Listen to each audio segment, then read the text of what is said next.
Sa ngalan ng Ama at ng Anak at ng Espiritu Santo. Panginoon, isugo mo ang iyong espiritu at pagpanibaguhin mo ang muka ng aming mundo. Ang mabuting balita sa araw na ito ay mula kay San Juan Kapitulo 8, versikulo 21 hanggang 30. Sinabi ni Jesus, "Kayo'y mula dito sa ibaba, ako'y mula sa itaas. Kayo'y taga-sanlibutang ito, ngunit ako ay hindi.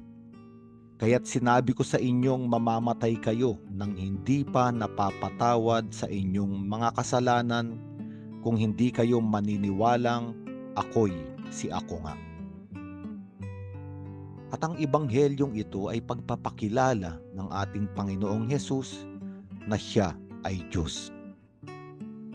Sapagkat ang pangalang ako'y si Ako nga ay ang pagpapakilala ng Diyos sa lumang tipan. At sa ibanghelyong ito ay ipinapahayag ni Jesucristo na Siya ang Diyos na ipinadala mula sa kalangitan tungo dito sa sanlibutan. Ngunit ang panganib na sinasabi ng Panginoon ay kapag hindi nanampalataya ang mga tao sa Kanya. Mananatiling ang buhay ng tao ay makamundo at makalupa. Isang buhay na hindi nauunawaan ang pag-ibig na nanggagaling sa langit.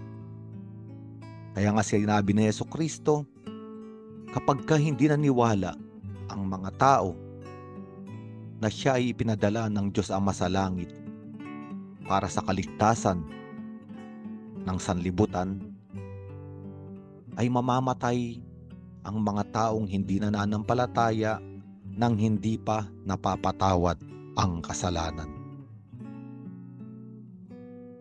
At tayo ay inaanyayahan ng mabuting balitang ito ngayon na totoong humingi ng tulong sa Diyos na huwag makulong ang ating mga isip at kalooban sa makamundong pananaw.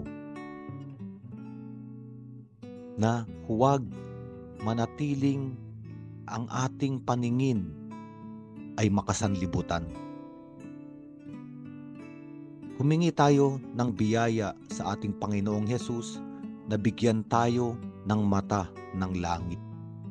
Isang mata ng pananampalataya na kumikilala na si Jesucristo ay ipinadala ng Ama upang tayo ay iligtas, palayain sa mga makalupang kahinaan at kasalanan at dalhin sa buhay na walang hanggan sa kalangitan, tahanan ng ating may likha. Kaya sinabi ni Jesucristo na hindi ito mauunawaan ng mga tao. Ngunit kapag naitaas na ang anak ng tao, malalaman ng lahat na si Jesus ay Ako, si Ako nga. At dito ay tinutukoy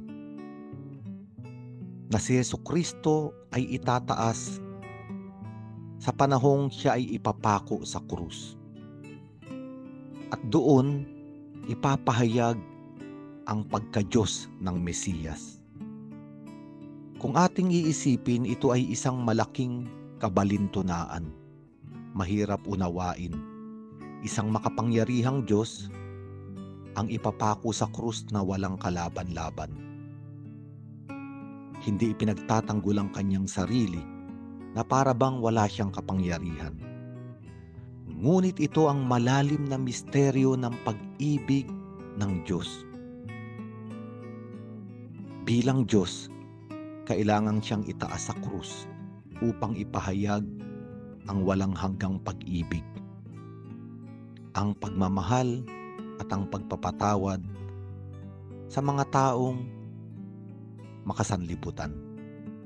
At baka sakali sa pagpapahayag na ito ng mukha ng Diyos na nakapako sa krus ay magbukas ang puso ng mga taong nasa lupa at kilalanin ang pag-ibig na iniaalay. Kaya nga sa araw na ito, tayo ay nasa harapan ng isang malaking misteryo.